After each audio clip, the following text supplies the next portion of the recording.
Function కైనా order చేయండి 8919763872 www.sanatanjal.in. కోటి లింగాలు అంటారు. ఒక లింగానికి ఇంత ప్రశస్తి ఉంటే కోటి లింగాలకు ఎంత ఉండాలి? అసలు ఏంటి ఆ కోటి లింగాలు అనేది ఎందుకు వచ్చింది అసలు? అసలు లింగాల పూజలు ఏం చెప్పారంటే కృతే రత్నమయం లింగం, త్రేతాయం కాంచనం, ద్వాపరం పారదం, పార్థివేతు కలయుగే అని చెప్పారు. కృతయుగంలో రత్నాలతో చేసిన లింగాలను పూజించేవారు. త్రేతాయుగంలో కాంచనం బంగారంతో చేసిన లింగాన్ని పూజించేవారు. ద్వాపరంలో పాదరం అంటే పాదరసంతో చేసిన లింగాలు పూజించారు. పార్థివంతు కలయుగే కలికాలంలో మట్టితో చేసిన లింగాలు పూజించుకున్నారు. ఈ లింగాలని, ఈ మట్టితో చేసిన లింగాలని, కోటి లింగాలను కానీ ప్రతిష్ఠించి పూజించారంటే వారికి మోక్షం లభిస్తుంది. దానికోసం ఈ కోటి లింగాలు. అందుకు ప్రతి పుణ్యనది తీరంలో కూడా కోటి లింగాలు ఉంటాయి. ఆ కోటి లింగాలకు ఎప్పుడు చేస్తూ ఉంటారు. ఈ కార్తీక మాసంలో ఎవరైతే ఈ రకంగా కోటి లింగాలను ప్రతిష్ఠించి పూజలు చేస్తారో వారికి దీనికి సంబంధించిన మోక్షం లభిస్తుంది. ఆ మోక్షమే కాకుండా ఈ పార్థివ లింగాలను ఎన్ని లింగాలను పూజిస్తే ఏమి కామ్యం లభిస్తుంది అనేది కూడా చెప్పారు. అది కూడా చెప్పారు. అది కూడా తెలియదు. విద్యను కోరుకునేవారు 1000 లింగాలను పూజించారు. ఓకే, అతడి కోరిక నెరవేరు. ధనం కావాలనుకునేవారు 500 లింగాలకు పూజలు చేయాలి. మంచి సంతానం, కుమారుడు, పుత్ర సంతానం కావాలనుకునేవారు 1500 పార్థివ లింగాలు పూజలు చేయాలి. మోక్షాన్ని కోరుకునేవాడు కోటి లింగాలు, భూమి కావాలనుకునేవాడు 1000 లింగాలకు పూజ చేయాలి. శివుడి అనుగ్రహం కావాలనుకునేవాడు 3000 లింగాలకి. తీర్థయాత్రలు చేయాలనుకునే వాళ్ళు 2000 లింగాలకు పూజ చేయాలి. మంచి మిత్రులు దొరకాలనుకునేవారు 3000 లింగాలకు పూజ చేయాలి. జనవశీకరణ అంటే ఎక్కువ మన పొలిటీషియన్స్ అవసరం, వీళ్ళు 800 లింగాలు పూజ చేయాలి. శత్రునాశనం జరగాలనుకునేవారు 700 లింగాలు పూజ చేయాలి. అందరినీ మోహింపజేయాలనుకునేవారు సినిమా యాక్టర్లు అటువంటి వారికి ఉంటుంది 800 లింగాలు వారు పూజ చేస్తారు. ఈ 8 ఇలా ఈ సంఖ్యలో ఈ పార్థివ లింగాలను ప్రతిష్ఠించి పూజలు చేసుకుంటే వారికి ఆ కోరికలు సిద్ధిస్తాయి. అట్లాగే భూత ప్రేత పిశాచి బాధలు ఉంటాయి కొంతమంది, అటువంటి వారు 1000 లింగాలను పూజించాలి. భూతాలను స్తంభింపజేసేవారు ఉంటారు, వాళ్ళు కూడా 1000 లింగాలు పూజించాలి. కారాగారం నుంచి విముక్తి, కొంతమంది జైల్లో పెడతారు, అలమటిస్తూ ఉంటారు, అటువంటి వారు 1500 లింగాలు పూజ చేస్తారు. తర్వాత రాజభయం, ప్రభుత్వాల వల్ల భయం, ఏదో తప్పులు చేస్తారు, ఏం జరుగుతుంది, అరెస్ట్ అవుతారు, అలాంటి భయాలు ఉంటాయి. అటువంటి వాళ్ళు రాజభయం ఉన్నవారు ఏం చేయాలంటే 500 లింగాలను ప్రతిష్ఠించి పూజ చేయాలి. దొంగలు చోర భయం ఉంటుంది ఎక్కువ, దొంగలు దోచుకుపోతుంటారు, అది పోవాలంటే 5000 లింగాలు పూజ చేయాలి. అన్ని రకాల కోరికలు తీరాలంటే కనీసం 11,000 శివలింగాలని స్థాపించి భక్తితో షోడశోపచార పూజ చేస్తే ఈ శివుడి పరిపూర్ణ కృపా కటాక్షాలు సిద్ధిస్తాయి. ఈ లింగం కష్టం అంటే ఎంత సైజులో ఉంటే 4 అంగుళాల సైజులో ఉండాలి. 4 అంగుళాల సైజులో ఉన్న పార్థివ లింగాన్ని ప్రతిష్ఠించి వాటికి పూజ చేయాలి. అప్పుడు వీరికి ఎంతకి పార్థివ లింగం అనేది ఆ మట్టిలో కలిసిపోతుంది, జలంలో కలిసిపోతుంది. అవి ఎన్విరాన్మెంటల్ ఫ్రెండ్లీ అన్నమాట.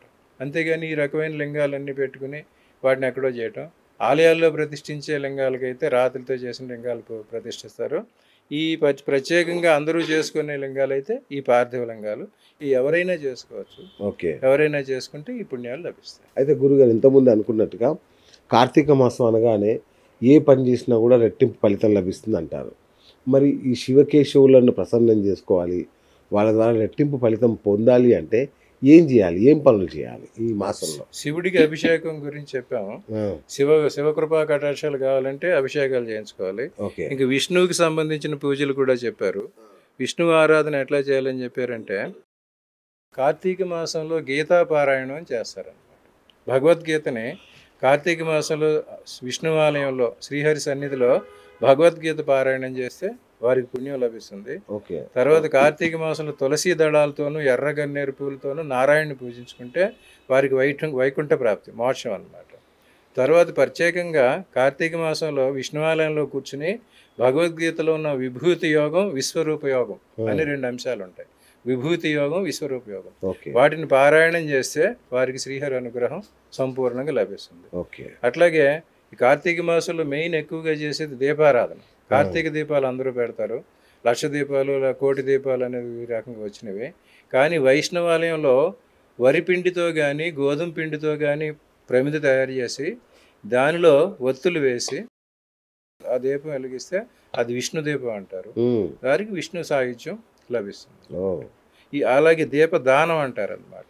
ఆ దీపంలో వేసే ఒత్తికి మంచి పత్తి చూసి దాని దుమ్ము ధూళి లేకుండా చూసి దాన్ని కూడా బియ్యం పిండితో కలిపి ఆ ఒత్తితో ఆవు నెయ్యితో కలిపి వెలిగించాలి.